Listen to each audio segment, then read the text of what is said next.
Atsika samy personnage public ty mbola fangatakarana. Akory izy io karany koa izy io koa mbola lambinao vivina tamin'ny bis tagny.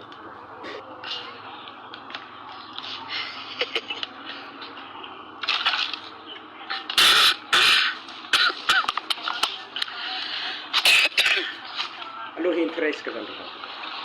Salama atsika iabiaby. Nay aby zany Rehefa hiarahaba atsika rehetrarehetra. Mila nareo vao hiditra zaho. aloha tonga de tombofo feky raha anaty tsy ampy mila fa meky fanintsika reo hitandregny atsika. Voilà, mila. Tena hita fa hoe lina de lina ianareo.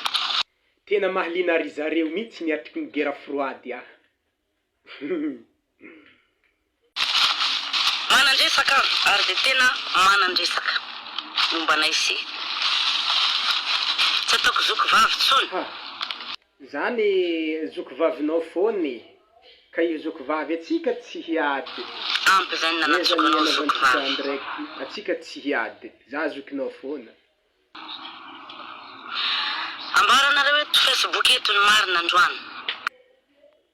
Azadia miteny zavatra maro be zandrivavy fa ny marina rehetra tsy filaza. Tiako tsapanay stasimena. Mihevitra moa tsika roa vavy fa tsika roa foana ny artista eto Madagasikara malaza. Non, tsy atsika fô artista malaza eto Madagasikara. Oere Sila. Maro artista malaza eto Madagasikara e.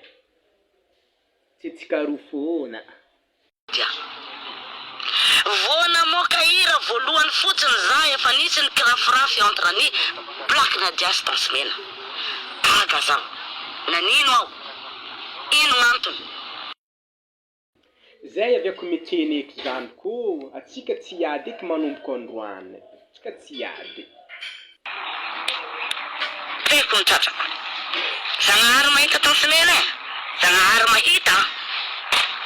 Managny raza fivianao anao, managny raza kosa. Zaho tsisy tromba mipetraka amiko.